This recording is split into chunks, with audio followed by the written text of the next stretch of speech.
At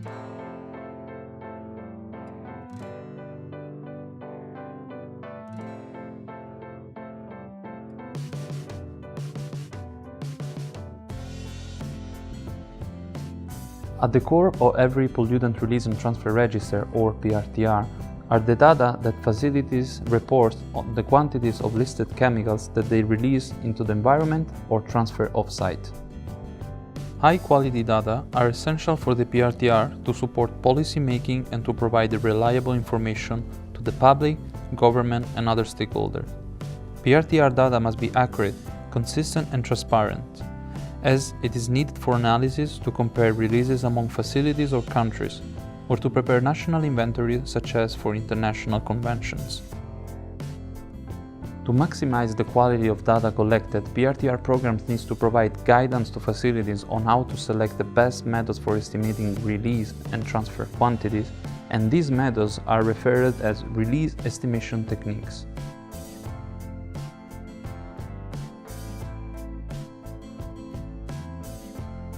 Release estimation techniques are needed for a range of different sources, including point sources such as manufacturing plants, non-point sources such as from vehicles and agricultural land, off-site transfers, and products. PRTRs differ on which of these sources they cover, but every PRTR covers point sources, which is the focus of this video.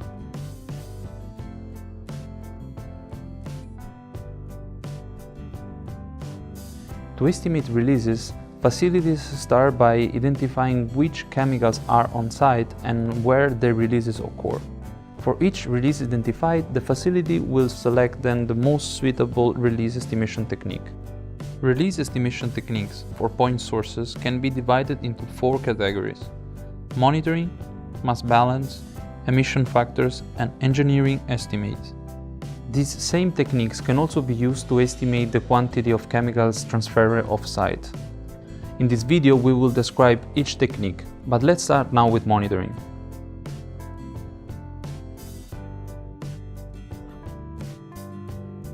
Monitoring is when releases of the chemicals are directly measured, either through periodic or continuous measurement. Facilities often monitor releases for reasons other than PRTR reporting, for example, as part of a permit or compliance requirement, under another law, or for process control. Using data from direct monitoring to quantify releases is likely the most accurate release estimation technique when the monitoring data are representative of the operating condition over the course of the year. The drawbacks of monitoring are that it can be expensive, requiring equipment, training, and maintenance. Moreover, monitoring every release at the facility is not practical or possible.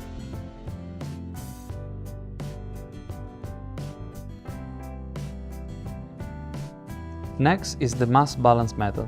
When using mass balance, also called materials accounting, the approach to the estimated releases relies on the law of conservation of mass. That is, the amount of chemicals that enter the process equals the amount that leaves the process. Releases are estimated based on the difference between materials inputs and material outputs. The inputs and output quantities are often already tracked by facility for business reasons. For example, inputs include the amount of materials brought on site, and outputs include the amount of chemicals in products.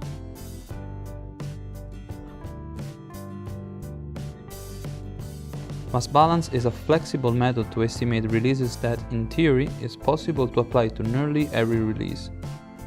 The drawbacks to a mass balance approach are that the results are only as precise as the input and output values used.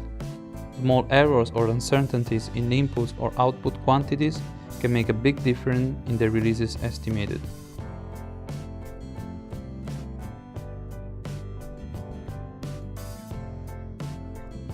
Emission factors are numbers that can be multiplied by an activity rate or by production data to estimate releases.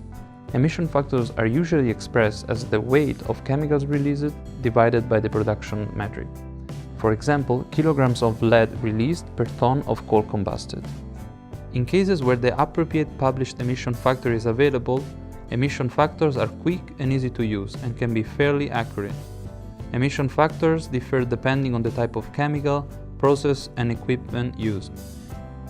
Their primary limitations are that they are not available for all processes or chemicals, and not all sources are designed or operated the same way. Facilities should assess each emission factor to determine if it is an appropriate factor to estimate releases for the process in question.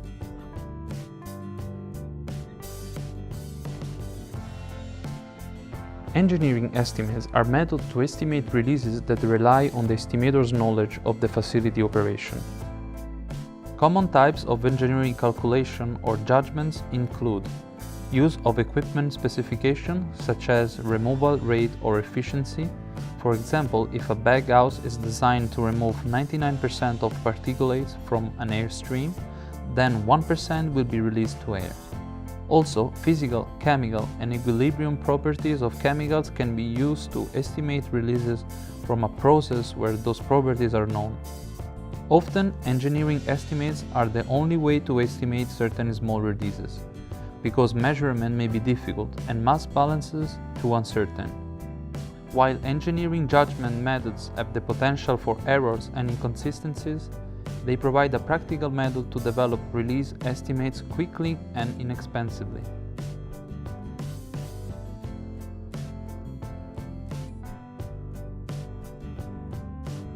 Finally, the facility selects which release estimation technique to use for a specific release by considering what data are available or can be reasonably obtained.